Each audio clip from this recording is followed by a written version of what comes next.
நயன்தாரா மேம்கிட்ட முதல்ல சொன்னீங்களா ஸ்டோரி? இல்ல கவிஞர்கிட்ட முதல்ல சொன்னீங்களா? இல்ல ஆரம்ப புள்ளி, மையப்புள்ளி எல்லாமே 9 மேம் தான். மேம் தானா? நான் ஓ! ஒரே பவர் சென்டர் தான் படத்துக்கு. Super bro. 9 மேம். 9 மேம்க்காக பண்ண படம் தான் அது. அதனால தான் பாட்டு வரைக்கும் நன்றி அரவரா ஃபார் மை நயன்தாரான்னு வச்சேன். எனக்கு it's for my Nayanthara. Lokesh கிட்ட போறதுக்கு கல்கின்றது ஒரு விசிட்டிங் கார்டா இருந்துச்சு உங்களுக்கு. நான் லோகேஷ் கிட்ட போகும்போது என்கிட்ட ஒரு 3 சின்ன ஷார்ட் ஃபிலிம்ஸ் இருந்துச்சு. இதுவே சின்ன ஷார்ட் ஃபிலிம் தான், 3 நிமிஷம் தான். லோகேஷ் வந்து இப்போ ஆக்டராக மாட்டார். கிட்டத்தட்ட வந்து ஒரு கான்ட்ரவர்ஷன் வச்சு 50 கோடி ஏதோ வாங்குறாருன்ற மாதிரிலாம் கேள்விப்படும். ஆஸ் ஆக்டரா மட்டுமே அவர் இருக்கிற பிஸிக்கு அவர் போயிட்டே தான் இருக்கிறாரு. விக்ரம் சாரோட நீங்க இணையறீங்கன்னு சொல்லி நிறைய விஷயம் ஓடிட்டு இருக்கு. என்ன கதை எப்படி? விக்ரம் சாருக்கு கதை ரொம்ப பிடிச்சிருச்சு. அண்ட் ஃபர்தர் டாக்ஸ்க்கு நான் ஹாய் ரிலீஸ் ஆனதுக்கப்புறம் லாக் பண்ணி போய்க்கலாம் அப்படின்ட்டு இருக்காங்க. சரி ஓகே சார், அதுக்குள்ள நானும் பண்ணி முடிச்சிடுறேன். அவர் கேட்டிருக்கிறது ஒரு ஃபுல் ஆன் ஆக்ஷன் என்டர்டெய்னர் தான்.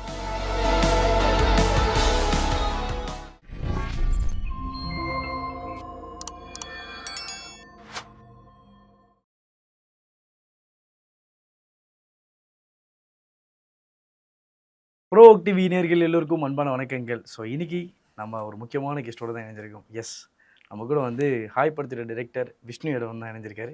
Hi bro. வணக்கம். ஹாய், எப்படி இருக்கிறீங்க? Good bro. இத்தனை நாள் உங்களை லிரிசிஸ்ட்னே சொல்லி நிறைய பழக்கப்படுத்தினாங்க. டைரக்டர் அப்படின்னு சொல்கிறது எனக்கு ரொம்ப ஹாப்பியாக இருக்குது. அப்புறம் படத்தை பற்றியே பேச போகிறோம். அண்ட் வந்து நீங்கள் உங்கள் ஜேர்னி ஸ்டார்ட் பண்ணியிருப்பீங்களே. இப்போ வந்து நான் கல்கிலாம் பார்த்தேன் ஷார்ட் ஃபிலிமு. ஸோ அதுலேருந்து நம்ம நிறைய விஷயம் பேசலாம்னு நினைக்கிறேன். இப்போ ஹாய்.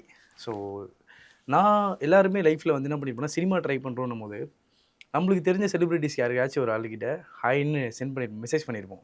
ஹாய் சார், இது என் ஷார்ட் ஃபிலிம் பார்த்துருங்க. ஹாய் மேம், நான் உங்கள் கூட ஒர்க் பண்ண ஆசைப்பட்றேன், உங்கள் பிக் ஃபேன் அப்படி சொல்லி டைப் பண்ணுறதுலாம் இருக்கும். அப்படி உங்களுக்கு அனுபவம் இருக்கா? நீங்கள் ஹாய்னு அனுப்பிச்ச செலிப்ரிட்டி? எல்லாத்துக்கும் அனுப்பிச்சிருக்கேன். ஹேர் இருக்கும். இன்ஸ்டாகிராம் வந்து தான் எல்லாத்துக்கும் அனுப்ப ஆரம்பித்தேன். ஆர்குட்டில் இருக்கும்போது முதல்ல அங்கே தான் இருந்தோம். அதில் பெருசாக அதில் யாருமே கிடையாது. ஓகே. ஃபேஸ்புக்கில் பெருசாக இருந்தது இல்லை. ஸோ இன்ஸ்டாகிராம் வந்து அசோக் செல்வன் சாருக்கு, பார்வதி திருவூட்டு, அவங்க எல்லாருக்குமே இந்த மாதிரி நிறைய பேர் இருந்தாங்க. யார் டப்னு தெரியல. ஏன் டப்னு அசோக் செல்வன் ஞாபகம் இருந்துச்சுன்னா, ரொம்ப வருஷத்துக்கு அப்புறம் நான் திருப்பி அவரை மீட் பண்ணியிருந்தேன் வேறு ஒரு ஃபங்க்ஷனில். ஓகே. அப்போ பேசும்போது சொல்லிட்டு இருந்தேன், அவங்களுக்கு மெசேஜ் அனுப்பிச்சிருந்தேன், நான் அவங்களுக்கு ரிப்ளை பண்ணேன். அப்படியா? அவர் பிரசன்னா சார், இந்த மாதிரி ஸ்ரீகாந்த் சார், இது மாதிரி நிறைய பேர்த்து யாரெல்லாம் கிடைப்பாங்களோ. ஸ்பெசிஃபிக்காக எது ப்ரோ? ஏன்னா ஆக்டிங் ரோலுக்காக இல்லை நான் கல்கின்ற ஷார்ட் ஃபிலிம் பண்ணியிருந்தேன். ஓகே. 3 நிமிஷம் ஒரு ஷார்ட் ஃபிலிம் பண்ணியிருக்கேன், பாருங்கள் நல்லாயிருக்கும், அடுத்து முடிஞ்சால் சப்போர்ட் பண்ணுங்கள், ஒரு 2 ஷேர் பண்ண முடியுமா, அதுக்கு தான் கேட்டிருந்தேன். ஏன்னா அப்போ வந்துட்டு இந்த ஓட்டிங் சிஸ்டம் வேறு போயிட்டு இருந்துச்சு. எப்போவுமே இப்போ வரைக்கும் பண்ணுறது தான், நம்ம படம் பண்ணிடலாம், அதை நல்லா இருக்குது 4 பேர் பாருங்கன்னு சொல்கிறது தான் பெரிய விஷயம். யாராச்சும் ஹெல்ப் தேவைப்படும் கண்டிப்பாக. ஸோ அதுக்கு வந்துட்டு அன்னையிலேருந்து இன்ன வரைக்கும் அதே போராட்டம் தான். படம் பண்ணிட்டேன், நீங்கள் இதை தடவை பார்க்கணும், இல்லை யாராச்சும் பாருங்கள், கண்டிப்பாக நல்லா இருக்கும்னு. ஆமாம், இப்போ வரைக்கும் ப்ரிவியூ ஷோ கூட நீங்கள் ட்ரை பண்ணியிருப்பீங்க எல்லார்கிட்டையும். எல்லார்ட்டையும் நான் ட்ரை பண்ணுறதா இருக்கேன். நான் முடிஞ்ச அளவுக்கு எல்லா இடத்துக்கும் ஓடுறதுக்கும் தெரியாது தான். என் படம் யார் ஓடினாலும் நான் ஓடிடுவேன். தேட்டருக்குள்ளே வந்துட்டாங்கன்னா அதுக்கப்புறம் அதுக்கு நான் கேரண்டி. அவங்க தேட்டருக்கு கூட்டிகிட்டு வரணும்ல, அதுக்கு ஓடித்தாகணும். அதே வேலை தான் அன்றைக்கும். என் ஷார்ட் ஃபிலிம் கிளிக் பண்ணிட்டாங்கன்னா உள்ளே வந்து நல்லா இருக்குன்னு சொல்ல வைக்கிறதுக்கு நான் போராடிடுவேன். உள்ளே வந்து பார்க்கறதுக்கான இடுப்பு தான் போயிட்டுருக்கும். அன்னையிலேருந்து இன்ன வரைக்கும் அது மாறவே இல்லை. நான் வந்து உங்களோட டீமாக பார்த்தேன். எல்லாருக்கும் ஒரு டீம் ஃபார்ம் ஆகிறது ரொம்ப ரொம்ப கஷ்டம்னு நினைக்கிறேன். நீங்கள் வேறு ஒரு டீமில் போய் ஜாயின் பண்ணிங்க. லொக்கேஷன் டீமில் ஜாயின் பண்ணது அது ஒரு வேறு கேட்டகரினா, நீங்கள் ஷார்ட் ஃபிலிம் பண்ண டைமில் நீங்கள் ஒரு டீம் ஒன்று வச்சுருந்தீங்க. அது எதுவும் ப்ரொடக்ஷன் ஹவுஸ் ஏதோ ஸ்டோரிஸ்ன்னு பார்த்தேன். எக்ஸ்க்ளமேட்ரி ஸ்டோரி ப்ரொடக்ஷன் மாதிரி ஒன்று வச்சுருந்தீங்க. அதெல்லாம் பார்க்குறேன் ஃபுல்லாக உங்கள் டீமை எல்லாம் பார்த்தேன். இந்த டீம் ஃபார்ம் ஆகுதுன்னு ஒன்று இருக்குல்ல ப்ரோ, அந்த டீம் தான் நம்ம ட்ரீம் டீமாகவே மாறும் ஃப்யூச்சரில் எல்லாமே. அந்த டீமை பற்றி பேசலாம் நினைக்கிறேன். இல்லை தான் ஆரம்பிக்கும்போது தன்னந்தனியாக ஒத்தாளாலாம் யாராலையுமே ஆரம்பிக்க முடியாது. சாயருக்கு ஒரு தோல் வேணும், அந்த பிடிச்சி நிற்கிறதுக்கு ஒரு ஆள் வேணும். அப்படி தான் எங்களுக்கு டீமாக நான், சத்யஜித் ரவின்னு ஒருத்தர், நோயல் ஜான், பேர் பயங்கர மாதிரி இருக்கு, சத்யஜித் ரவி, நோயல் ஜான், ராகவ் ஸ்ரீராகவ்னு, ஜென் மார்டின், நிதிஷ் பரத்வாஜ், இந்த மாதிரி நிறைய பேர் இருந்தாங்க. ஸோ எல்லோரும் சேர்ந்து மாறி மாறி ஷார்ட் ஃபிலிம்ஸ் பண்ணும்போது சின்ன சின்னதாக அங்கே இங்கேன்னு ஹெல்ப் பண்ணியிருக்க ஆள் இருந்துச்சு. அப்புறம் டீம் அப்படி இந்த ஒரு 4-5 பேர் ஆரம்பிச்சு அங்கே பரவி தெரிஞ்ச ஒரு கூட்டமாக சின்ன சிறப்பாக பண்ணிருந்தோம். சரி முடிஞ்சு அதுக்கப்புறம் நான் இவங்கெல்லாம் எல்லோரும் சேர்ந்து ஹெல்ப் பண்ணும்போது தான் மியூசிக் ஒருத்தர் பார்த்துக்கிறாரு, ஒருத்தர் கேமரா பார்த்துப்பாங்க, ஆக்டிங்க்கு, ஷார்ட் ஃபிலிம் இல்லைன்னு டேரக்டர் ஆக்டர்லாம் எல்லாம் ஒன்று தான், அதாவது மாற்றி நடிச்சிக்க வேண்டியதுதான். ஸோ ஒரு டீம் ஃபார்ம் ஆச்சு. அந்த டீமில் எல்லாருமே முக்கிய கரு தான், ஆளுக்கு ஹெல்ப் பண்ண போக மேலே வந்துச்சு. அதுக்கப்புறம் நிறைய பேர் கோயம்புத்தூர்ல இருக்க வேண்டிய கட்டாயங்கள் இருந்துச்சு. நான் சென்னை போனால் வேலைக்கு ஆகும். இங்கே வந்து ரியாலிட்டியில் 4 தடவை செருப்படி வாங்கினா தான் தெரியும். சினிமா தூரத்துலேருந்து பார்க்கும்போது ரொம்ப ஈஸியாக இருக்கும், அழகாக இருக்கும் பார்க்குறதுக்கு. பக்கத்தில் பார்க்கும்போது அப்படி இருக்காது. ஸோ அதனால இங்கே வந்துருந்து எவ்வளோ அழகாக இருக்குன்றதை பார்த்துக்கலான்னு சொல்லி சென்னைக்கு வந்து நானும் ஜென்மாட்டன்ற ஒரு ஆல்ரெடி இங்கே இருந்தார். ஸோ அவர் கூட தங்கி நான் ஆஷிக் அஹமட் யாருன்னு ஒருத்தர் இருந்தார். எல்லாம் அவரும் ஒரு லிரிசிஸ்ட்டு. ஸோ மாற்றி மாற்றி எல்லாரும் சேர்ந்து ஓட ஆரம்பித்தோம். அப்படி தான் லோகேஷ்னா கிட்ட கிடச்சிது. லோகேஷ்னா கிட்ட போகிறதுக்கு கல்கின்றது ஒரு விசிட்டிங் கார்டாக இருந்துச்சு உங்களுக்கு? இல்லை நான் லோகேஷ்னா கிட்ட ஜாயின் பண்ணதுக்கு அப்புறம் தான் கல்கி. நான் லோகேஷ்னா கிட்ட போகும்போது என்கிட்ட ஒரு 3 சின்ன ஷார்ட் ஃபிலிம்ஸ் இருந்துச்சு. இதுவே சின்ன ஷார்ட் ஃபிலிம் தான், 3 நிமிஷம் தான். நல்லா இருந்துச்சு ப்ரோ. அதுக்கும் விட கம்மியாக 1 நிமிஷம் 1.5 நிமிஷம் 2 நிமிஷம். ஏன்னா அதை விட பெருசாக பண்ணுறதுக்கான ஆசையெல்லாம் இருக்கும், அதுக்கான காசு இருக்காது. இப்போ 20 நிமிஷத்துக்குலாம் ஷார்ட் ஃபிலிம் பண்ணால் ஒரு 30,000 40,000 தேவைப்படும் அந்த இடத்துல பண்ணுறதுக்கு. 5,000 6,000 தேத்துறதுக்குள்ளாரே மூச்சு நின்றும். ஸோ அது என்ன இருந்துச்சோ அதுக்கேற்ற மாதிரி ஷார்ட் ஃபிலிம்ஸ் பண்ணி சுற்றிட்டு இருந்தோம். லோகேஷ் நாங்கள் ஜாயின் பண்ணும்போது 2-3 தான் இருந்துச்சு. அப்புறம் அவர்கிட்ட ஜாயின் பண்ணி அவரோட வண்டியை பொறுமையாக ஓட்டி அப்போ ஒரு பாயிண்டில் தான் மூவி பஃப் காம்படிஷன் அனௌன்ஸ் பண்ணாங்க. அப்போ எங்கள் டீம்லேருந்து ஆல்ரெடி மகேஷ் பாலசுப்ரமணியம்னு ஒருத்தர் இருக்காரு. அவர் ஆல்ரெடி போன சீசனில் 4th பிளேஸோ 5th பிளேஸோ வாங்கியிருந்தார். அதெல்லாம் பிரதீப் ரங்கநாதன் ப்ரோவில் இருந்தார். அடுத்த சீசன் வருது, சரி ட்ரை பண்ணலாம். ஸோ அது ட்ரை பண்ணலான்னு சொல்ல போகும்போது தான் எங்கள் டீம்லேருந்து நானும் லோகின்னு இன்னொரு ஏடி இருக்கார் லோகேஷ்னாவோட. குட்டி ஸ்டோரியெல்லாம் மியூசிக் வீடியோ மாதிரி பண்ணியிருப்பார் அவர். ஸோ நானும் அவரும் போனோம், அதில் பங்கெடுத்துக்கிட்டோம். அது லோகேஷ்னா கிட்ட நாங்கள் கைதின்ற ஐடியா ஆரம்பிக்கலாம் முன்னாடி. அப்போ நாங்கள் கைதியிலே ஒர்க் பண்ணலாம், வேறு ஒரு ஸ்கிரிப்டில் ஒர்க் பண்ணிருந்தோம். அப்போ அந்த டைமில் எங்களுக்கு அந்த கதை ஸ்ட்ரைக் ஆச்சு. எனக்கு ஆக்சுவலாக கல்கியில் ஒரு சின்ன ஒரு ஷார்ட்டுன்னு நினைக்கிறேன், ஷார்ட்டாக சீன் கூட சொல்லலாம். அந்த சீன் தான் வந்து எனக்கு கைதியில் வர ஒரு சீனை வந்து மைண்டில் கொண்டு வந்துச்சு. அப்போது ஏடியா நீங்கள் ஒர்க் பண்ணும்போது ப்ரோ சில சீன்ஸ் வந்து நம்ம அஸ் ஏடியா வந்து நிறைய ரிசர்ச் பண்ணணும், படத்துக்கு சொல்லணும், நிறைய சீன்ஸ்லாம் இருக்கும். அப்படி நீங்களாம் சில விஷயம் சொன்னது உண்டா ப்ரோ? இப்போ கைதி படத்துக்கு ஸ்பெசிஃபிக்காக சொல்லும்போது ஆனால் இந்த சீன் வச்சுக்கலாம், இந்த விஷயம் வச்சுக்கலாம் அப்படி சொல்லி இல்லை இன்புட் கொடுத்தது? அதுதான் வேலையே. அது எந்த சீன் எல்லா சீன்லையுமே அதுதான் இருக்கும். எனக்கு அந்த கல்கியில் பார்த்த ஒரு சீன் வந்து அதில் இருந்தால் மாதிரியே ஒரு ஃபீல் இருந்துச்சு. இல்லை எனக்கு கல்கியோட ஐடியா வந்துட்டு பண்ணும்போது லொக்கேஷன் 4-5 லொக்கேஷன் போக முடியாது. ஓகே, ஒரே இடத்துல ஒரே நாளில் ஷூட் பண்ணிக்கணும். ஏன்னா இருக்கிற பட்ஜெட்டு மொத்தம் 10,000 12,000 தான் இருந்துச்சு. அதான் அந்த மாதத்தோட சம்பளம். அதில் ஷூட் பண்ணிக்கணும். இதுக்குள்ளார எல்லாத்தையும் முடிச்சுக்கணுன்றதுனால எனக்கு தெரிஞ்ச ஆட்கள் எல்லாத்தையும் கூப்பிட்டு அதில் நடித்த அருண் அலெக்சாண்டர் எனக்கு ரொம்ப நண்பர் அவர். அண்ணன் அவர் ஃப்ரீயாக வந்து பண்ணி கொடுத்துட்டாரு. எனக்கு கேமரா ஃப்ரீயாக பண்ணி கொடுத்துட்டாங்க. நான் கோயம்புத்தூர்லேருந்து லைட்ஸ் எல்லாம் கொண்டு பசங்க காரில் வரேன்னானுங்க. அவனுங்க வேறு வேலையாக காரில் வரேன்னாங்க. நீங்கள் வரும்போது எனக்கு தெரிஞ்ச நான் கல்யாண வீடியோ செட்டப்பில் ஷூட் பண்ணிருப்பேன். ஸோ அங்கே பேசி கல்யாணம் 2 நாள் இல்லை ஃப்ரீயாக தான் இருக்குன்னா அந்த லைட்டில் எனக்கு தந்துட முடியுமா, நாங்கள் ஷூட் பண்ணிட்டு திருப்பி நான் உங்களுக்கு அமுச்சு கொடுத்துட்றேன். கேமரா லென்ஸு எல்லாமே எனக்குன்னு கோயம்புத்தூரில் தெரிஞ்ச கொஞ்சம் பேர் இருந்தாங்க. நான் இப்போ பண்ணுற ஹாய் வரைக்கும் நான் அதெல்லாம் ட்ரை பண்ணிருக்கேன். எனக்கு இங்கேருந்து சில ஷார்ட்ஸ் எல்லாம் தேவைப்பட வேண்டியதெல்லாம் இருக்க வேண்டியதுனா என் டீம் அங்கேருந்து எடுத்து அனுப்புவாங்க. ஸோ அதனால் அந்த ஹெல்ப் எல்லாமே நடக்கும். அன்றைக்கி அதே நடந்துச்சு. அத்தனை பேர் சேர்ந்து வந்து பண்ணும்போது இவ்வளோதான் இருக்குது. எனக்கு வெளியில் போலீஸ் இருக்குது, நீங்கள் கதவை தட்டிக்கிட்டு இருப்பாங்க, வெளியே நின்றுட்டு இருப்பாங்க, நீங்கள் அதான் சொல்கிறீங்க கைதி வசதி. நான் வந்துட்டு எனக்கு வந்துட்டு போலீஸு ஜீப்பு காஸ்டியூம்னு சொன்னால் 10,000 ரூபா வந்துடும். எனக்கு அது காசு இல்லை. ஸோ என்ன பண்ணலாம்னா கதவை சாத்திருங்க, சவுண்டு மட்டும் வரட்டும், சூப்பர், வேறு வழி கிடையாது. ஸோ அதனால் அதே செட்டப் தான். ஒரே ஒரு கோயில் மட்டும் எனக்கு கிடச்சிது அந்த ஏஆர்எஸ் கார்டனில், அதுக்குள்ளே போட்டு எடுத்து. இப்போ நீங்கள் வந்துட்டீங்க ப்ரோ. இப்போ நீங்கள் உங்களுக்கு வந்து நிறைய விசிட்டிங் கார்டு இருந்தாலும் உங்கள் ஷார்ட் ஃபிலிம் இருந்தாலும் அப்புறம் லொகேஷனோட இதெல்லாம் பண்ணும்போது அங்கே நீங்கள் நிறைய லேர்ன் பண்ணது இருக்கும். இப்போ ஹாய் வரைக்கும் வந்துட்டீங்க, ஹாயை பார்க்க போகிறோம். இப்போ உங்களுடைய ஒர்க் அதில் ஸ்பெசிஃபிக்காக பயங்கரமாக இருக்கும் தெரியும். ஆனால் இப்போ உங்களுக்கு பார்க்கும்போது உங்கள் போஸ்ட்லாம் பார்க்கும்போது ஒரு பேஷண்ட்டுன்னு ஒன்று விஷயம் இருக்குது ப்ரோ. படத்துக்கே நிறைய பேஷண்ட் தேவைப்படுச்சு. அப்படின்னும் போது உங்கள் போஸ்ட்டில் கூட பி பேஷண்ட் அப்படின்னு ஒரு விஷயம் போட்டிருந்தீங்க. It will take some time அப்படின்ற மாதிரி போட்டிருந்தீங்க.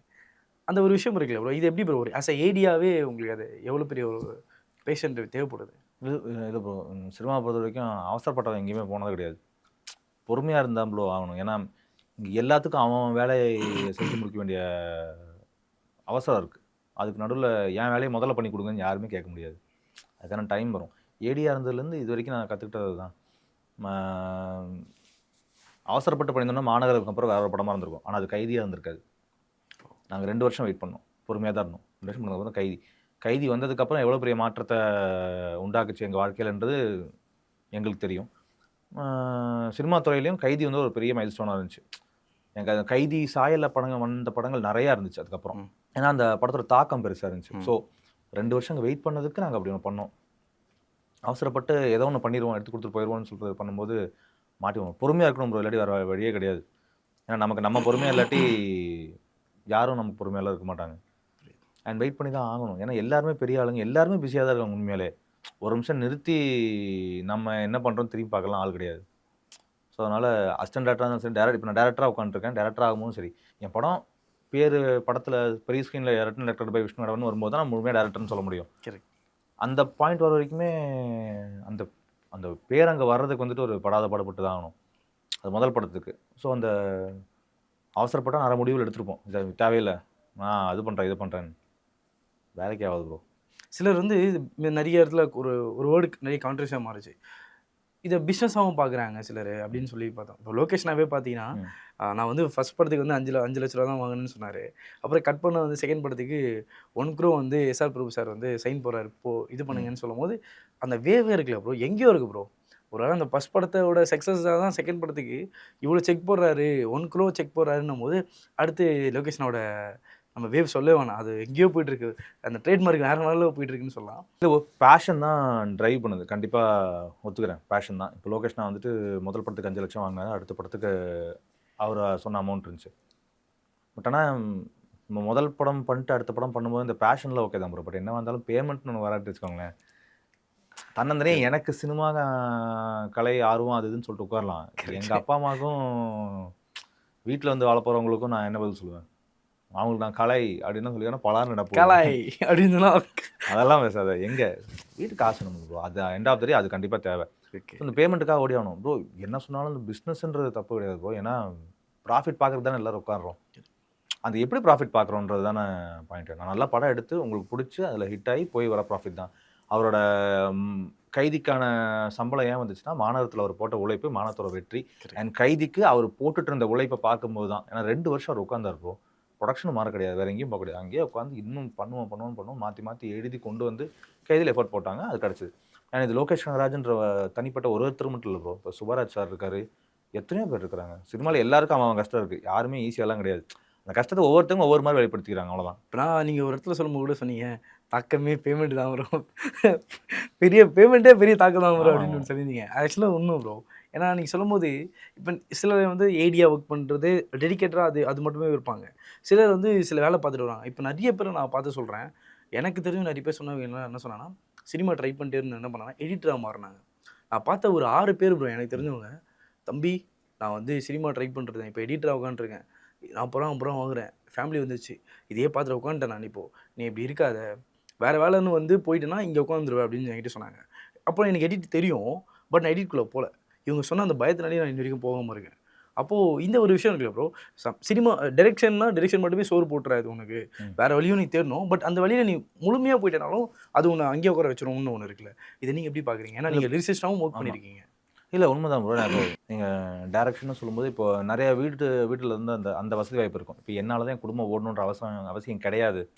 தன்னாலே சர்வைவ் ஆகக்கூடிய செட்டப் இருக்கும்போது நீங்கள் உங்களுக்கு பிடிச்ச ஒரு நோக்கத்தை முகவரியில் அஜித் மாதிரி தான் கிளைமேக்ஸில் வருது. நான் என் கோலை மட்டுமே பார்த்துட்டு போயிருந்தேன், என் குடும்பத்தை யார் பார்த்து பண்ணிட்டு போனுச்சுன்னா மாட்டிப்போங்க ப்ரோ. ஸோ அதனால் அந்த வாழ்க்கை அமைப்பு சிலவங்களுக்கு கிடைக்கும். நான் என்னோடய கனவை மட்டும் நோக்கி போய்க்கலாம், மனசை பார்த்தா போதும், பர்ஸை பார்க்க வேண்டிய அவசியம் இருக்கும். ஆனால் எனக்கு மனசும் பார்க்கணும் பர்ஸும் பார்க்குறவனுக்கு வந்துட்டு அவாய்ஸ் மேக்கி மாதிரி தான். 9 to 5 ஒரு வேலை, 5 to 9 இங்கே ஒரு வேலை, அடிச்சு தான் ஆகணும். நான் இப்போ நான் லிசிஸ்டாக பண்ணுறதுனால என்னால் வண்டி ஓட்ட முடிஞ்சுது, என்னோடய தேவைகள் வீட்டு குடும்பத்தை பார்த்துக்க முடிஞ்சுது, நான் சினிமாவில் சர்வைவ் ஆக முடிஞ்சுது. இல்லாட்டி அசிஸ்டன்ட் டைரக்டராக உட்காந்துட்டு சத்தியமாக வீட்டில் என்னால் நவுத்திருக்க முடியாது. ஏன்னா என்னை நம்பி மட்டும்தான் என் வீடே இருக்குது. ஸோ அப்படின்ற பட்சத்தில் எனக்கு நான் அங்கே பார்த்தாகணும் கொடுத்தாகணுமோ, நான் சப்போஸ் லிரிசிஸ்ட் ஆகலை, நான் வேறாச்சும் ஆகிருப்பேன். எனக்கு டேரக்ஷன் வேணும், நான் எங்கேயாவது சினிமாவில் இருக்க பார்க்குறேன், அதுக்கு நான் எப்படி என்னெல்லாம் பண்ணணுமோ, இப்போ ரேப்பிடோ ஸ்விக்கி எதில் வேணால் போய்க்கலாம். எனக்கு டேரக்ஷன் பண்ணுற வேலைக்கான பெட்ரோல் வேணும்னா அதுக்கு நான் வேறு எங்கேயாச்சும் உழைச்சி வாங்கிக்கணும். ஸோ அது வந்துட்டு மல்டி டாஸ்கிங் பண்ணி தான் ஆகணும். அதெல்லாம் இல்லாமலும் இல்லாட்டி நீங்கள் அதுக்கேற்ற மாதிரி கஷ்டப்படணும். இப்போ சுற்றி இருக்கிறவங்களையும் கஷ்டப்படுத்தி இல்லை நான் இது பண்ண மாட்டேன் அடம் பிடிச்சி பண்ணுற ஒரு செட்டப்பும் இருக்குது. நான் பண்ண மாட்டேன்னு சொல்கிறது எனக்கு அதில் விருப்பம் கிடையாது. எனக்காக என்ன 12 முடிச்சுட்டு 4 வருஷம் இன்ஜினியரிங் படிக்க ஆரம்பிச்சுட்டு அதுக்கு அவங்க செலவு பண்ணிட்டு சரி போய் சினிமா பாருன்னு சொல்கிற அளவுக்கு சொல்லிட்டாங்கன்னா அந்த அளவுக்கு பேக்கிங் இருந்திருக்கணும்ல. எங்கள் வீட்டில் அந்தளவுக்கு பேக்கிங்லாம் கிடையாது. ஸோ கஷ்டப்பட்டு தான் வச்சாங்க. இப்போ நானும் அப்படி தான் ப்ரோ ட்ரை பண்ணுறேன், டெரெக்ஷனும் ஆக்டிங்கும் ட்ரை பண்ணுறேன், இப்போ ஆங்கராக இங்கே சர்வே பண்ணுறேன். ஆனால் வந்து அந்த ஒரு இப்போ நீங்கள் இதை பார்த்துட்டே பார்ப்பீங்க. இப்போ சம்டைம்ஸு லிரிசிஸ்ட்டாக ஒர்க் பண்ணுறீங்க இல்லை வேறு எதாவது ஒர்க் பண்ணுறீங்கன்னா அங்கேயே உங்களுக்கு ஃபுல் ஹவர்ஸ் எடுத்துருவாங்க, ஃபுல் டே எடுத்துரும், ஃபுல் உங்களுக்கு டைமிங் எல்லாமே அங்கேயே எடுத்துருவாங்க. அதில் எப்படி நம்ம டிரெக்ஷனுக்கு அந்த அந்த டைமை எப்படி ஒதுக்குறோன்னு இருக்குல்ல, என்னால் ஒதுக்க முடியல ப்ரோ அது ஆக்சுவலாக. மேலே வர வரைக்கும் எல்லாரும் கஷ்டப்பட்டு போய் தான் ஆகணும். நீங்கள் மேலே வந்து ஒரு இடத்துக்கு போனதுக்கப்புறம் சொகுசாக இருந்துக்க பார்க்கலாம். இப்போ நான் இது பண்ண மாட்டேன், எனக்கு இப்போ டைம் வேணும், பொறுமையாக வேணும். நம்ம இருக்கிற இப்போ நான் இருக்கிற இடத்துலலாம் கிடையவே கிடையாது. எனக்கு 24 மணி நேரம் பத்தாது. எனக்கு எல்லா பக்கமும் ஓடணும். எனக்கு இப்போ நான் ரிலீஸ் வச்சுருக்கேன். இப்போ நான் ரிலீஸ்க்கு போகும்போது எனக்கு மியூசிக் ஒரு பக்கம் போகணும், எடிட்டில் போகணும், சிஜி ஒரு செக் பண்ணணும், எனக்கு திருப்பி போயிட்டு வேறு 2 படங்களுக்கு பாட்டு எழுத போகிறேன். எனக்கு பைசா ஓட்டணும்ல அடுத்ததுக்கு, அதுக்கு பாட்டு எழுத போகணும். இது போக வீட்டில் ப்ளம்பிங்கு மோட்டர் டிபார்ட்மெண்ட்ஸ்னா அதுக்கும் நான் தான் ஓடணும். ஸோ இது எல்லாத்துக்கும் நான் தான் பண்ணி இப்போ பாத்ரூமில் அடப்படுக்கணும்னா நான் போய் எடுத்து விட்டு தான் திருப்பி நான் வேலைக்கு போயாகணும். அந்த விஷயத்தெல்லாம் மாற்ற முடியாது. இது நான் எங்கள் அப்பா அதான் பண்ணிருந்தாரு, எங்கள் சித்தப்பா அதான் பண்ணிருந்தாரு, எங்கள் மாமா அதான் பண்ணிருந்தாரு. என்னென்ன சினிமாவில் இருக்கிறதுனால ஏகப்பட்ட கேமரா மேலே இருக்குமே தவிர எல்லார் வீட்லேயும் எல்லா ஆம்பளைங்களையும் பண்ணது தான். வர சம்பளத்துலேருந்து சீட் பண்ணதுக்கு ஒன்று, எல்ஐசிக்கு ஒன்று இன்னும் பிரித்து போட்டிருந்தாங்க. இப்போ அதை மாற்றி எடுத்துக்கிட்டு இருக்கிறோம். காலப்போக்கில் எல்லாம் ஒன்று தான் ப்ரோ. நம்ம ஒன்றும் புதுசாக யாருமே எங்களை ஒன்றும் கழட்டவே கிடையாது. ஆல்ரெடி பண்ணிருந்தது தான். என்ன இப்போ நம்மக்கிட்ட அந்த கேள்விகள் கேட்காம பதில் சொல்லும்போது நம்ம நிறையா பண்ணுறோமோன்ற ஒரு எண்ணம் இருக்குது. அதெல்லாம் இல்லை ப்ரோ. எங்கள் அப்பா கஷ்டப்பட்டிருந்ததில் ஒரு 65% தான் நான் கஷ்டப்பட்டுருக்கிறேன். அந்த சினிமா ஓடலாம் சொல்கிறது உண்மை தான். பட் ஆனால் அவர் பண்ண அளவுக்கு பண்ணுறதுல தான் கஷ்டம் ப்ரோ. நம்ம அப்பாங்கெல்லாம் ரொம்ப கஷ்டப்பட்டுருக்காங்க. என்ன சில டைம் சொல்லும்போது நான் அந்த காலத்துலன்னு சொல்லுவாங்க, நமக்கு அது சிரிப்பாக இருக்கும். பட் உண்மையிலே நாளைக்கு நமக்கு பசங்க வந்து நிற்கும் போது அது தெரியும். ஹாய் படத்தை பற்றி பேசணும். ஹாய் படத்தில் வந்து நிறைய கேஸ்ட் அண்ட் க்ரூஸ்லாம் பார்க்கும்போது எனக்கு ஒரு 2 பேர் மேலே தான் கண் அதிகமாக போச்சு. அப்போவே நான் உங்களுக்கு ட்ரை பண்ணணும்னு நினச்சேன், கால்லாம் பண்ணி பேசணும்னு நினச்சேன். பாக்யராஜ் சார் ஒருத்தங்க, பிரபு சார் ஒருத்தங்க. இப்போது பாக்யராஜ் சார் பற்றி பேசணும் அப்படின்னும் போது நிறைய படத்தில் அவர் இன்ஸ்பயர் ஆகும். இப்போ வரைக்கும் எல்லா கிரியேட்டர்ஸும் அவர் படத்தை இன்ஸ்பயர் பண்ணுறதுலாம் நிறைய பார்க்குறோம். அவர் நீங்கள் வந்து இந்த ரோலுக்கு அவர் பண்ணுன்ற ஸ்பெசிஃபிக்காக நோட் பண்ணும்போது அவர் படங்களை பார்த்து நீங்கள் எதனாச்சும் வந்து இன்ஸ்பயர் ஆனதோ இல்லை வந்து நிறைய விஷயம் எனக்கு பிடிக்கும் அப்படின்னா என்ன சொல்லுவீங்க? இல்லை ப்ரோ, நான் வந்து அவரோட டார்லிங் டார்லிங் டார்லிங் வந்து இப்போ ஹாய் வந்து நான் என் version of darling darling darling நான் ஒவ்வொரு படங்கள் வச்சுருவேன். நான் நார்மலாக சொல்லும்போது யாடினி மோகினி என் வெர்ஷன் ஆஃப் யாடினி மோகினி சொல்லி ஹாய் பண்ணுறேன். நான் இதுக்கு சில ரெஃபரன்ஸ் பாக்யராஜ் சார் படத்தில் போகிறேன்னா எனக்கு டார்லிங் டார்லிங் டார்லிங் தான் இருக்கும். பாக்யராஜ் சாரோட கேரக்டர் வந்துட்டு அவ்வளோ அழகாக இருக்கும். நீங்கள் அந்த ஆளை பார்க்கும்போது அந்த இடத்துல அந்த ஹீரோவை பார்க்கும்போது அப்படியே ஒரு மாதிரி மார்க்கமாக இருக்காண்டா அப்படின்றது தெரியும். நல்லவன் தான், ஆனால் ஒரு மாதிரி மார்க்கமாக இருக்கான். ஸோ எனக்கு அவரோட அந்த டேக்கவே ரொம்ப, அவர் எல்லா படத்துலையும் அது ரொம்ப ரொம்ப பிடிக்கும் எனக்கு. ஸோ அதனால் நான் படம் கதை சொல்ல ஆரம்பிக்கும் போதே அவர் பாக்யராஜ் சார் தான் இந்த கேரக்டரு. எனக்கு இன்ஃபேக்ட் அது படம் ஃபுல்லாக வாத்தியார்னு தான் கூப்பிடுவோம். ஏன்னா முந்தானை முடிச்சில் அவர் அப்படி தான் கூப்பிட்டுருப்பாங்க. அவர் பேர் என்னன்னு எனக்கு தெரியவே தெரியாது. வாத்தியார் வந்துட்டார், வாத்தியார் போயிட்டு வந்தா இருக்குமே தவிர முந்தானை முடிச்சில் எனக்கு அவர் பேர் என்னன்னு தெரியாது. ஸோ அதனால் நான் அந்த மீட்டில் போய்க்கலாம். ஸோ எனக்கு பாக்யராஜ் சார் வந்துட்டு நான் ஒரு அப்பா கேரக்டர் எழுத போகிறோம், அதுக்கு பாக்யராஜ் சார் கிடையாது. நான் பாக்யராஜ் சாருக்கு ஒரு அப்பா கேரக்டர் எழுதுறேன். ஸோ எனக்கு அதுதான் தேவை. நான் பாக்யராஜ் சார், எனக்கு பாக்யராஜ் சார் தான் வேணும். ஏன்னா அதே மாதிரி தான் ராதிகா மேம் சூஸ் பண்ணுவோம். எனக்கு பாக்யராஜ் சாரோட கிளாசிக் பேர்ஸ் தான் எனக்கு வேணும் இந்த இடத்துக்கு. ஸோ அப்படி தான் நான் லலித் சார்ட்ட ஃபஸ்ட்டு பேசும்போது ஐ ஆப்டட் ஃபார் ராதிகா மேம். நான் அதுக்கு 4 ஜெனரேஷன்லாம் போடாது. நான் எடுத்தேன் ஆப்ஷன் நேராக ராதிகா மேம்கிட்ட பேசிட்டேன். அவங்களுக்கும் ரொம்ப பிடிச்சிருந்துச்சு, ஹாப்பி. அண்ட் பிரபு சார் வந்துட்டு வழக்கமாக பிரபு சார் தாமிரபரணிலையும் பில்லாலையும் அயன்லேயும் வரும்போது அவருக்கு ஒரு டிஞ்ச் ஆஃப் மாஸ் எக்ஸ்ட்ரா இருக்கும்.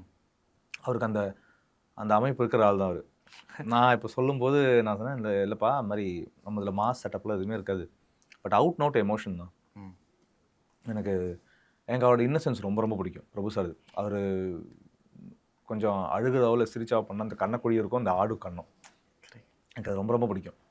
ஸோ நான் ரொம்ப ரசித்து பண்ணேன். எனக்கு அதான்ப்பா உங்கள் போர்ஷன் ஹைலைட்டாக இருக்கணும்ப்பா, எனக்கு அது ஒர்க் அவுட் ஆகும். பாக்யராஜ் சாருக்கு மாஸ் சீக்வன்ஸும் காமெடி சீக்வன்ஸும் நிறையா இருக்கும். பிரபு சாருக்கு வந்துட்டு எமோஷனல் சீக்வன்ஸ் நிறையா இருக்கும். ஸோ அந்த டேலியில் தான் பண்ண ஆரம்பித்தோம். And Prabhu sir is a gem of a person to work with. தங்கம் அவர். படத்தில் அப்படியே பேசும்போது கவினனா பற்றி பேசுவேன். ஏன்னா கவினனா தான் இதோட மேபி எல்லாத்துக்கும் ஆரம்ப புள்ளியே அவர் தான் இருந்திருப்பான்னு நினைக்கிறேன். மேம் கிட்ட முதல்ல சொன்னீங்களா, நயன்தாரா மேம் கிட்ட முதல்ல சொன்னீங்களா ஸ்டோரி, இல்லை கவினன்கிட்ட முதல்ல சொன்னீங்களா? ஆரம்ப புள்ளி மையப்புள்ளி எல்லாமே 9 மேம் தான். மேம் தானா? நான் ஒரே பவர் சென்டர் தான் படத்துக்கு. Super bro. 9 மேம் அவங்க தான் எனக்கு முதல்ல ப்ராஜெக்டை கிக் ஸ்டார்ட் பண்ணது. 9 மேம்க்கு கதை பண்ணுறீங்களா இருக்கான்னு கேட்டு தான் ப்ரொடக்ஷன் என்கிட்ட கேட்டாங்க. ஸோ அப்படி தான் நான் சரி மேமுக்கு என்ன மாதிரி தேவைகள் இருக்குதுன்னு சொல்லும்போது தான் இந்த மாதிரி ஏதாச்சும் பண்ணலாமான்னு ப்ரொடக்ஷன் கேட்டாங்க. ராம்கோ மாதிரி ஓகே பண்ணலான்னு சொல்லி தான் பண்ணுச்சு. இப்போது 9 மேம்க்காக பண்ண படம் தான் அது. அதனால தான் பாட்டு வரைக்கும் நன்றி அரவரா ஃபார் மை நயன்தாரான்னு வச்சேன். எனக்கு இட்ஸ் ஃபார் மை நயன்தாரா. ஏன்னா அவங்கள மையமாக வச்சு தான் நடந்துச்சு. அவங்க ஓகே அவங்ககிட்ட பேசி அவங்க ஆப்ஷன்ஸ் கேட்டாங்க, யார் லீடாக போகலான்னு சொல்ல போது தான் நான் கேட்டு பார்க்கலாமா, எனக்கு அது கான்ஃபிடண்ட்டாக இருக்கணும்னா ma'am okay if you are confident will go தட்னாங்க. அப்புறம் கவின் சார்கிட்ட போனேன். கவின் சார்கிட்ட போயிட்டு கவின் சார்கிட்ட பேசினேன். அவருக்கும் ரொம்ப ஏன்னா இந்த கதையை முன்னாடியே அவருக்கு தெரியும். அவருக்குன்னு எழுதுனது கிடையாது. நான் வந்துட்டு இது ஒரு ஐடியாவாக பண்ணியிருக்கேன் அப்படி தான் அவருக்கு தெரியும். டிஸ்கஷனில் சும்மா பேசணும் சொல்லியிருப்போம். அவர் இப்போ டாடா மூலமாக பழக்காதனால எனக்கு இது மாதிரிலாம் கதை இருக்குண்ணே இந்த மாதிரி இருக்குண்ணே சும்மா பேசணும். ஸோ அப்புறம் நான் போய் அவர்கிட்ட பேசினேன். இந்த மாதிரி நயன் மேம் நீங்கள் 2 பேரும் பேரா வச்சு பண்ணாமண்ணே. அவர் பயங்கர மேமுக்கு ஓகேவான்னு கேட்டாங்க. மேம் ஆல்சோ ஓகே சொல்லிட்டாங்கன்னு. அப்போது அங்கேயும் ஸ்டார்ட் பண்ணலாம். இப்போ நீங்கள் எழுதும் போதே வந்து இப்போ 2 பேருமே ஒரு தூண் மாதிரி ப்ரோ. ஒரு சைடு கவின் அண்ணா இருக்காருன்னா நயன்தாரா மேம் இருக்காங்க. யாராச்சும் இப்போ எனக்குலாம் எல்லாருக்கும் எழுதும்போது என்ன எழுதுனா ஃபர்ஸ்ட் ஹாஃப் எழுதும்போது ஒன்று மேஜராக ஒரு ஃபீமேல் தான் மேஜராக இருப்பாங்க. மற்ற எல்லாருமே டம்மியாக தான் இருப்பாங்க. இல்லை ஒரு ஹீரோனா ஹீரோ மட்டும் மேஜராக இருப்பார், மற்ற எல்லாம் டம்மியாக இருப்பாங்க. நீங்கள் ஒன்ஸ் ஹீரோ கிட்ட சொன்னதுக்கப்புறம் சில விஷயம்லாம் வந்து பில்டப்புக்காக சில விஷயத்த மாற்றுவீங்களா? இல்லை எழுதும் போதே வந்து இவங்க தான் அப்படின்ற மாதிரி எழுதிட்டு அதுக்கப்புறம் டிசைட் பண்ணுவீங்களா? இல்லை சார் எப்படி இருந்தாலும் இப்போ ஆளாளுக்கு ஒவ்வொரு மீட்டர் இருக்கும் ஒர்க் பண்ணுறதுக்கு. எனக்கு எப்படி இருந்தாலும் எப்படி எழுத ஆரம்பித்தாலுமே ஹீரோ ரஜினி சார் தான். ரஜினி சார் தான் கதை எழுதும். அது எந்த ரஜினிக்கு எழுத போகிறோன்றது தான் கேள்வியாக இருக்கும். இப்போ சிவாஜி ரஜினி எழுத போகிறோமா, தர்மத்தின் தலைவன் எழுத போகிறோமா, இல்லை நல்லவனுக்கு நல்லவன் எழுத போகிறோமான்ற ஒரு வேரியேஷன் இருக்கும். நான் at any point of time Rajini sir மண்டல தான் எழுத முடியும். ஸோ அப்படி எழுதும்போது நான் இந்த தடவை தர்மத்தின் தலைவன் ரஜினி ஃபர்ஸ்ட் ஹாஃப் எடுத்துக்கிட்டேன். எனக்கு இந்த ஒரு ரஜினி தான் எனக்கு தேவை, அதை வச்சு ட்ரை பண்ணலான்னு சொல்லி தான் ஃபர்ஸ்ட் ஹாஃப் தர்மத்தின் தலைவன் ரஜினி. அந்த இன்னசென்ட்டான பஸ் ஸ்டாப்பில் 2000 நிற்கிற ரஜினி சார் எனக்கு அது ரொம்ப ரொம்ப பிடிக்கும். ஸோ அந்த மீட்டில் தான் எழுத ஆரம்பித்தேன். ஸோ இப்படிப்பட்ட ஒரு ஆளுங்க இப்படிப்பட்ட ஒரு ஆளுங்க இந்த 2 ஆளுங்களுக்கு நடுவில் இருக்கிற லவ் ஸ்டோரி தான். அதுதான் மீட்டராக ஃபிக்ஸ் பண்ணி எழுத ஆரம்பித்தேன்.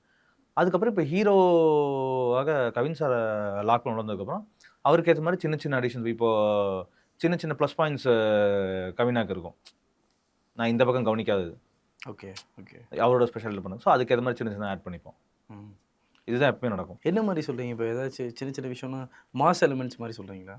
அதான் இப்போது ரஜினி சாருக்கு எழுதுனது இங்கே இருக்கும். நம்ம அது எந்த ஹீரோக்கு இருந்தாலுமே அதுக்கேற்ற மாதிரி குறைச்சி எடுத்துகிட்டு வருவோம். ஆனால் அதுதான் ரஜினி. ஓகே ஓகே அங்கேருந்து இறக்கி மாற்றி மாற்றி ஷேப் பண்ணிட்டு வரோம் இல்லைங்களா? இப்போ கவினாவோட ஹியூமர் ஸ்டாண்டர்ட்ஸ் வந்துட்டு எந்த ஸ்டைலில் இருக்குன்றதை பார்க்கணும். இப்போ ரஜினி சார் வந்துட்டு நீங்கள் எவ்வளோ ஜோக்கு வேணால் அவர் மேலே த்ரோ பண்ணலாம். அவர் அதை அவ்வளோ இன்னசென்ட்டாக வாங்குவார். அவர் திருப்பி 4 கவுண்டர் போட்டு கலாய்க்கிற ஆளே கிடையாது. எனக்கு கலாய்ச்சிக்குவாங்க. ஏன்னா காமெடி வாங்க தெரிஞ்ச ஒரு ஆளுக்கு தான் காமெடியை பண்ண தெரியும் பயங்கரமாக. அதனால் ரஜினி சாரும் விஜய் சாரும் சரி, எஸ்கே அண்ணா, தனுஷ் சார் இவங்க எல்லாத்துக்குமே காமெடி சூப்பராக வாங்கிடுவாங்க. ஸோ இப்போ கவினா இது வரைக்கும் பண்ண படங்களில் வந்துட்டு காமெடி த்ரோ பண்ணுறதா இருந்தார். அவர் நெல்சன் அண்ணாவோட ஃப்ரெண்டுன்னு தெரிஞ்சிடும். 2 கவுண்டர் போட்டுருவார் அப்படி திருப்பி வருங்க. எனக்கு அதெல்லாம் வேணாம். அதை மொத்தமாக அவாய்ட் பண்ணவும் முடியாது. ஏன்னா அவரோட சின்ன சின்ன எசன்ஸ் இருக்கும் கவினா. அதுக்கேற்ற மாதிரி மீட்டரை மாற்றிக்கிறதா இருந்துச்சு. ஸோ அதுதான் பண்ணுறேன். ரைட். ஏன்னா அது எண்ட் ஆஃப் த டே நீங்கள் எனக்கு யாராக இருந்தாலும் சரி, எனக்கு பாகியராஜரோட பையனாக இருக்கணும். அதே மொழி, அதே கண்ணாடி, அதே திருட்டுத்தனம் எனக்கு அதெல்லாமே வேணும். அண்ட் வந்து இந்த ப்ரொடக்ஷன் எப்படி ஒர்க் ஆகுதுன்னு தெரியல ப்ரோ. இப்போது முதல்ல மேம் வராங்க அப்படின்னும் போது ரவுடி பிக்சர் கண்டிப்பாக அவங்க வந்துடும். இப்போ சவுண்ட் ஸ்க்ரீன் வராங்கல்ல, சவுண்ட் ஸ்க்ரீன் வராங்க, அப்புறம் இன்னொரு ப்ரொடக்ஷன் வரும்போது இது எப்படி போடுவாங்க? இப்போ ப்ரொடக்ஷன் வந்து முதல்ல ஒரு ப்ரொடக்ஷன் ஹவுஸ் தான் பிச் பண்ணுவீங்களா? இல்லை அவங்க லேட்டராக வந்து நானும் பாதி ஃபண்டு போடுறேன் அப்படின்னு சொல்லி வருவாங்களா? இல்லை 3 ப்ரொடக்ஷன் ஹவுஸ்லாம் மிக்ஸ்டாக நாங்கள் சேர்ந்து பண்ணலாம்? இப்போ செவன் ஸ்க்ரீன் நீங்கள் ஏன் போகிறீங்கன்னா ஆல்ரெடி மாஸ்டரில் நீங்கள் இன்வால்வ் ஆனதுனால அங்கே அந்த ஒரு கால் இருக்கும்னு நினைக்கிறோம். அப்போது இங்கே ரவுடி பிக்சரில் மேம் இருக்கிறதுனால அவங்க ஆட்டோமேட்டிக்காக வருவாங்க. நீங்கள் கேட்காம கூட மேபி வர வாய்ப்புகள் இருக்குது. நாங்களே பண்ணுறோம் அப்படின்னு சொல்லி வருவாங்க. இது எப்படி ப்ரோ நீங்கள் ஸ்பெசிஃபிக்காக எப்படி மேனேஜ்? இல்லை, நான் இனிஷியலாக கொண்டு போனது வந்துட்டு நான் ஃபஸ்ட்டு ஆர்கேஃபேல சைன் பண்ணியிருந்தேன். அங்கேருந்து கொஞ்சம் ப்ராஜெக்ட் டிலே ஆகுது, ஸ்டார்ட் பண்ணிடலாம், ஏர்லியராகவே ஸ்டார்ட் பண்ணலாம்னு சொல்லி மேம் கேட்க போக தான் இந்த பக்கம் லலித் சார்கிட்ட கேட்கலான்னு பேசினாங்க. லலித் சார் எனக்கு ஆல்ரெடி பழக்கம் இருந்துச்சு. லலித் சார் நான் கதை சொன்னேன், அதுக்கு ரொம்ப பிடிச்சிருந்துச்சு. அங்கேருந்து லலித் சார் ஸ்டார்ட் பண்ணார். மேம் வந்து ஒன் ஆஃப் த ப்ரொடக்ஷனாக நான் உள்ளே வந்துக்கிறேன். ஸோ அவங்க 2 பேர் தான் இருந்தாங்க. At one point of time shoot ஒரு ஹால்ட்டுக்கு வந்துச்சு. அது அன்னோன் ரீசன்ஸ்க்காக படம் ஹால்ட் ஆச்சு. ஹால்ட் ஆகி அதுக்கப்புறம் ஒரு இம்மூவபிள் ப்ராசஸில் போய் உட்காந்துருச்சு, எங்கே நவருதுன்னு தெரியாமல். ஸோ அந்த டைமில் தான் ஜி ஸ்டுடியோஸ் நான் எடுத்த ஃபுட்டேஜை பார்த்துருந்தாங்க. பார்த்துட்டு கேமாம் இது இவங்க பார்க்குறதுக்கு நீங்கள் போய் எஃபர்ட் பண்ணணுமா? இல்லை அவங்கள எங்கள் மேம் சைட்லேருந்தும் சரி, லலித் சார் சைட்லேருந்தும் சரி மூவ் பண்ணிட்டுருந்தாங்க. அவங்க எப்படியே இந்த ப்ராஜெக்ட் மூவ் பண்ணி கொண்டு போயிடலாம்னு பார்த்துருந்தாங்க. சிலதெல்லாம் இடியாப்ப சிக்கல் மாதிரி அங்கிட்டு இங்கிட்டு மாட்டிட்டு இருக்கோம். ஸோ அதனால் எனக்கு 2 சைட்லையுமே சப்போர்ட் ஜாஸ்தி. லலித் சார்ட்டையும் நான் போய் அடிச்சு கேட்பேன், இருங்க மிஷன் ஏதாச்சும் பண்ணிடலாம் போலான்னு. மேமும் நீ தைரியமாக நான் கொண்டு வந்துடுவேன்றேன்ல, அவங்க வேர்டு நிற்கும். நான் பண்ணி தரேன்றல, நீ ஏன் பயப்படுறேன்? நான் அவங்கள தான் பிடிச்சி டார்ச்சர் பண்ணுவேன். ஆரம்பிக்கல, பண்ணல, போனேன், இருடா நான் பண்ணிட்டுருக்கேன்டா. ஏன்னா ஆக்டராக மட்டும் இல்லை, அவங்க ப்ரொடியூசராக ரொம்ப ஹெல்ப் பண்ணாங்க, புஷ் பண்ணாங்க. ஸோ அதுக்கப்புறம் அவங்க எல்லாத்தையும் மூவ் பண்ணி முடிச்சு தான் அதுக்கப்புறம் படம் ஃபுட்டேஜ் பார்த்துட்டு அண்ட் சைமல்டேனியஸாக அந்த ப்ராசஸில் கவின் சாரும் சரி வேறு படங்கள் கெட்டப் மாற்றக்கலாம் இல்லை என்னைக்கான ஹாய் ஆரம்பிக்கிறேன் அந்த கெட்டப்பில் தான் இருந்தாங்க வேணா இந்த படத்துக்கு உங்கள் படத்துக்கு இதே ஷூட்லேயே போங்க இதை சின்ன சின்ன சேஞ்சஸ் பண்ணி தரேன் பட் ஆனால் பண்ண மாட்டேன் அதெல்லாம் ரொம்ப ஹெல்ப் பண்ணார். ரைட். மற்ற டேரக்டர்ஸ்ல கூப்பிட்டு பேசுவாங்க ஐயோ நீ எப்பயே ஆரம்பிப்ப கெட்டப் பண்ணுறான் பண்ண மாட்டாரா உன் படத்தை முடிக்காமல் போக மாட்டேன்றாரு. எனக்கு அந்த ஹெல்ப்பில் அவர் பண்ணி கொடுத்துட்டு இருந்தார். ஸோ அதனால் சுச்சுவேஷன் நிறையா டைமில் பேடாக போயிருந்துச்சு. ஆனால் நிறையா நல்ல ஆட்கள் இருந்தனால இழுத்து பிடிச்சி கொண்டு வர முடியுது. லோகேஷ் நான் வந்து இப்போ ஆக்டராக மாட்டார். கிட்டத்தட்ட வந்து ஒரு கான்ட்ரவர்ஷன் வந்துச்சு. என்னப்பா ஃபஸ்ட் டைம் டெபியூட்டன்ட் ஆக்டராக வராரு, அவர் கிட்டத்தட்ட ஒரு அமௌண்ட் ஆஃப் சேலரி சொன்னாங்க. பட் இப்போ நான் கரெக்டாக சொல்கிறேன்னு தெரியல, ஒரு 50 கோடி எதுவும் வாங்குறாருன்ற மாதிரிலாம் கேள்விப்படும் ஆஸ் ஆக்டராக மட்டுமே அப்படின்லாம் சொன்னாங்க. ஸோ உங்கள் டைரக்டரு நீங்கள் எப்போ அவர் டைரக்ட் பண்ண போகிறீங்கன்றது தான் கேள்வியாகவே இருக்கும். ஆஃபீஸாக நீங்கள் அவர்கிட்ட எதாவது சொன்னீங்களா, ஆனால் என்கிட்ட ஸ்டோரி இருக்குன்னு எனக்கு பண்ணி கொடுங்கன்னு சொல்லி நீங்கள் கேட்டதோ இல்லை அவரே வந்து உங்ககிட்ட கேட்டது தானே நடந்துச்சா? இல்லை இது வரைக்கும் இப்போ நான் ஒரு படம் டேரக்ட் பண்ணுறேன் அப்படின்லாம் கேட்டு போகவே கிடையாது. அவர் இருக்கிற பிஸிக்கு அவர் போயிட்டே தான் இருக்கிறாரு. ஆனால் இந்த 50 கோடி 60 கோடி சமாச்சாரம்லாம் எனக்கு தெரியாது. அதெல்லாம் எனக்கு எதுவுமே தெரியாது. பட் ஆனால் அவர் ஓகேன்னாலும் தாராளமாக பண்ணிடுவோம். ஆனால் அவர் பிஸியான ஆள். இப்போ அவர் நடிக்க போயிருக்காரு. அவருக்கு உண்மையிலே இதுக்கு முன்னாடி நடிக்க போயிருப்பார். நாங்களாம் அதான் பேசுவோம், முன்னாடியே போங்கண்ணே கௌதம் ஷர்ட்லாம் இந்த மாதிரி இதெல்லாம் நினச்சால அவர் தான் வந்து ஞாபகம் வர்றாரு. அதான். ஸோ அவர் நல்ல ஆக்டர் சார். நாங்கள் செட்டில் பார்த்த வரைக்குமே நல்ல ஆக்டர். இப்போது வந்து ஒரு சில இடத்துல வந்து உங்ககிட்ட நிறைய கதைகள் இருக்கலாம். இதுதான் நான் முதல்ல பண்ண போகிறேன் அப்படின்னு சொல்லி ஒரு கால் எடுக்கிறீங்களே. இப்போ நிறைய விஷயம் சொல்லியிருந்தாங்க. நீங்கள் இன்னொருத்தர்கிட்டையும் நீங்கள் ஸ்டோரி சொல்லிட்டு இருக்கீங்க அப்படின்னு கேள்விப்பட்டோம். இப்போ இதுதான் முதல் படமாக பண்ணுறதுக்கு நீங்கள் எப்படி இப்போ சேஃபராக இப்படி போகிறதா, இல்லை வந்து இல்லை இதுதான் எனக்கு கான்ஃபிடென்ட், இப்போ ஃபேமிலி ட்ராமா தான் ஃபஸ்ட்டு ஒர்க் ஆகும் அப்படின்றத போகிறதா, இல்லை முதல்ல இதை ட்ரை பண்ணலாம் அப்படின்னு போகிறதா? ஏன்னா ஆப்வியஸாக ஏடியா இருக்கும்போது நீங்கள் நிறைய ஸ்டோரி எழுதி வச்சுருப்பீங்க. அதாவது சிச்சுவேஷன் தான் சார் முடிவு பண்ணும். நம்ம இதான் பண்ணுவோம் அதான் பண்ணுவோம்லாம் நான் இந்த கதை நான் ஃபஸ்ட்டு எடுக்க போகிறேன்னு சொல்லிட்டு அதே கதையை எடுத்த எத்தனை பேர் சினிமாவில் நீங்கள் பார்த்துருக்கீங்கன்னா நான் இது வரைக்கும் ஒருத்தனை கூட பார்த்தது கிடையாது.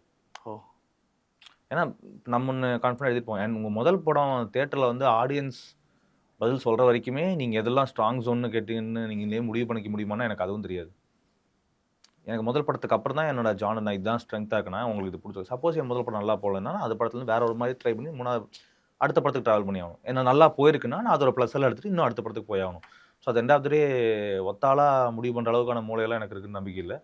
ஆடியன்ஸ் பார்த்துட்டு அவங்க கைத்தட்டும் போது தான் தெரியும் உண்மையில அவங்க ரசிக்கிறாங்க நல்லா பண்ணியிருக்கோன்றது. ஸோ அதனால் இந்த மாதிரி கதைகள் தான் போகணுன்றதுல நம்மளோட பிஸ்னஸ் வட்டாரங்களில் சொல்லுவாங்க. இப்போது பேய் படங்கள் நல்லா போயிட்டுருக்கு, ஸோ ஒரு பேய் படம் பண்ணுவோம், ஒரு ரொமான்ஸ் படம் பண்ணுவோன்றது. நான் படம் பண்ணுவோன்னு தான் வந்தேன். அதனால் எனக்கு சட்டை போடணும், அது ஸ்ட்ரைப்டா கட்டமா இல்லை வளையமாலாம் தெரியாது, போட்டுருவேன் ஏதாச்சும். ஸோ அதனால் முடிஞ்ச அளவுக்கு கோ வித் த ஃப்ளோ தான் சார். ஒரு சில பேருக்கு நான் இல்லை பண்ணால் இப்படி தான் பண்ணுவேன்னுவாங்க. மேபி உங்களுக்கு அந்தளவுக்கு திராணி இருந்துச்சு தம் கட்டி நின்றுலாம் புயலோ காத்தோ நின்றுலான்றது தான் ஓகே. அதான் பெர்ஸ்பெக்டிவ் சார். சினிமா பெர்ஸ்பெக்டிவ் இதுதான் சினிமாவுக்கு ஒரு ரூல். இப்படி தான் பண்ணணும்னு இது வரைக்கும் சொன்னவன் யாருமே சினிமாக்குள்ளே இருந்தது கிடையாது. அவன் விட்டு வெளியே போயிருப்பான். உள்ளே இருக்கிற எல்லாத்துக்குமே தெரியும் சார் சினிமாவில் இப்படி தான் பண்ணணும்னு சொல்கிறதுலாம் கிடையவே கிடையாது. உங்கள் இஷ்டம் தான். கல்கி படத்துக்கு அவார்டு வாங்குறீங்க. அப்போ சூர்யா சார் வந்து ஒரு சில விஷயம் சொல்கிறாரு. இந்த டீம் அப்படியே வச்சுங்கடா அப்படின்னு ஒன்று சொல்கிறாரு. விட்டுறாதீங்க நல்லா பயங்கரமாக இருக்கீங்கன்னு சொல்கிறாரு. கட் பண்ணால் கருப்பு படத்துக்கு எழுதுறீங்க, கார்டு மூடு எழுதுறீங்க. அந்த இடத்துல வந்து டேய் நீ இன்னும் இங்கே தான் இருக்கியாடா அப்படின்ற ஒரு சம்பவம் இல்லை பார்த்துட்டு தம்பே சூப்பர்ரா நைஸ்டா என் படத்துக்கு எழுத ஆரம்பிச்சிட்டேன் அப்படின்னு அந்த ஒரு கான்வர்சேஷன் நடந்துச்சா? இல்லை நான் கருப்பில் சூர்யா சார் மீட் பண்ணவே இல்லை. நான் மீட் பண்ண அதுக்கு முன்னாடியே ரோலெக்ஸாவே. ஓ ஆமாம்ல ரோலெக்ஸ். நாங்கள் ரோலெக்ஸாக தான் பார்த்தோம். நான் காஸ்டியூம் பார்த்துட்டு இருக்கேன். அப்போ தான் உள்ளே போகிறேன். இப்போ பார்த்துட்டு காஸ்டியூம் சொல்லிட்டு அன்னைக்கு பேசினேன். ஐயா சார் இங்கே தான் இருக்கியாடா, இங்கே தான் இருக்கேன், நான் சைன் பண்ணிவிடுவேன் சீக்கிரம் ஆரம்பிச்சிருந்தேன். சூப்பர் நல்லா அவர் ரொம்ப பாசிட்டிவான ஆளுங்க, ரொம்ப ஸ்வீட்டான ரொம்ப பாசிட்டிவான ஆள். எங்களுக்கு ரோலெக்ஸ் கார் வந்து 2 நாள் வந்து செம பண்ணாக இருந்துச்சு, ஜாலி. ஏன்னா அப்போ தம் அடிக்கணும், கத்தணும், ரொம்ப ரக்கடாலாம் பேசணும், இதுதான் சொல்லிட்டு இருந்தோம். இப்படி போகணும்லாம் லொக்கேஷன் சொல்லிட்டு போகிறாரு. அவருக்கு அது புதுசாக இருந்துச்சு. ரொம்ப நாள் ஆச்சு. அப்போலாம் எனக்கு இந்த ஸ்டூடியோ டைப்பை உடைக்கணும்னு ஒரு வெறியில் இருந்தார். ஸோ அப்போ பயங்கர ஜாலியாக செம்ம எந்துவாக இருந்தார். அன்னைக்கு பேசுகிறேன். எனக்கு கருப்புக்கு வந்துட்டு எனக்கு ஆர்ஜேபி அண்ணன் நல்ல பழக்கம். ஆனால் ஆர்ஜேபி அண்ணன் மூலமாக எனக்கு கருப்பில் வாய்ப்பு கிடச்சிது. அப்புறம் தான் சாயிட்ட உட்காந்து தான் பண்ணோம். நான் சூர்யா சாரை மீட் பண்ணவே இல்லை. ஆடியோ லான்ச் அப்போ எனக்கு மதுரைக்கு கூப்பிட்டுருந்தாங்க. பட் ஆனால் எனக்கு ஷூட் இங்கே இருந்துச்சு, ஹாயோட ஷூட் போயிட்டு இருக்கனால எனக்கு அதுக்கு போக முடியல. ஸோ அதனால் சூர்யா சார் நான் கருப்புக்கு மீட் பண்ணல. பட் ஆனால் எனக்கு அவார்டு கொடுத்து மேலே தூக்கி விட்டாருக்கு, என்னெல்லாம் பண்ண முடியுமா நான் காட் மோடில் எழுதிக்கிட்டேன். காட் மோடு அது என்ன கதை சொல்லும் போதே பாலாஜி நான் கதை சொல்லும்போது பயங்கரமாக இருந்துச்சு. இது வெடிச்சிருன்றது பயங்கரமாக இருந்துச்சு கதையாகவே. எனக்கு அதான் படமாக பார்க்கும்போது பீக் பர்ஃபார்மன்ஸு. ஏன்னா அதில் இவர் சாயும் இறங்கி எங்கேயோ கொண்டு போயிட்டார். இருப்பாரு. அதான் வறண்ட பூமியாக இருந்துச்சு சார் ரொம்ப நாள் தேட்டரில். அது சூர்யா சார் வந்து ஒரு ஆட்டமலையே கொட்டிட்டு போயிட்டாரு. Thank you so much bro. கண்டிப்பாக வந்து ஆஸ் அ டிரெக்டர் நான் உங்களை ரீசெண்டாக ஒரு சைடில் நிறைய புகழ்ந்திருந்தாலும் பேசியிருந்தாலும் என்னை உங்களை டிரெக்டராக பார்க்க ரொம்ப ஆசைப்பட்டிருந்தேன். அதை நீங்கள் ஐ மீன் எல்லாரும் ஆசைப்பட்டிருப்போம். So happy. கண்டிப்பாக ஹாய் படம் வந்து மென்மேலும் வெற்றி பெறும். நீங்கள் இதுக்கப்புறம் ஃபஸ்ட் படம் பண்ணதுக்கப்புறம் நீங்கள் என்ன மாதிரி ஜானரில் படம் பண்ணுறவங்கன்றத தமிழ் சினிமாவுக்கு ஒரு முத்திரை கொடுத்துட்டிங்கன்னா அடுத்தடுத்த படம் வரும். அதேமாதிரி லோகேஷ் நான் கூட நீங்கள் பண்ணுன்றது எங்களுக்கு ஆசையாக இருக்குது. அதுவும் நடக்கும்னு நினைக்கிறேன். இன்னொரு விஷயம், விக்ரம் சாரோட நீங்கள் இணையறீங்கன்னு சொல்லி நிறைய விஷயம் ஓடிட்டுருக்கு. என்ன கதை, எப்படி சொல்லுங்கள்? இல்லை அதான் விக்ரம் சாருக்கு கதை ரொம்ப பிடிச்சிருச்சு. அண்டு ஃபர்தர் டாக்ஸ்க்கு நான் ஹாய் ரிலீஸ் ஆனதுக்கப்புறம் லாக் பண்ணி போய்க்கலாம் அப்படின்ட்டு இருக்காங்க. சரி ஓகே சார், அதுக்குள்ளே நானும் பண்ணி முடிச்சிடுறேன். அவர் கேட்டிருக்கிறது ஒரு ஃபுல் ஆன் ஆக்ஷன் என்டர்டெய்னர் தான், and with fun family drama elements எல்லாமே சேர்த்து.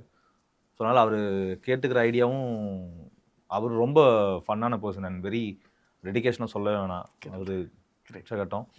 அண்டு அதோட வைப் பயங்கரமாக இருக்கும். பட் நீங்கள் எழுதுறீங்க ப்ரோ, இப்போ நம்ம என்ன மாதிரி ஆக்டருக்கு எழுத போகிறோன்ற ஒரு கான்சியஸ் உங்களுக்குள்ள வந்துடும்.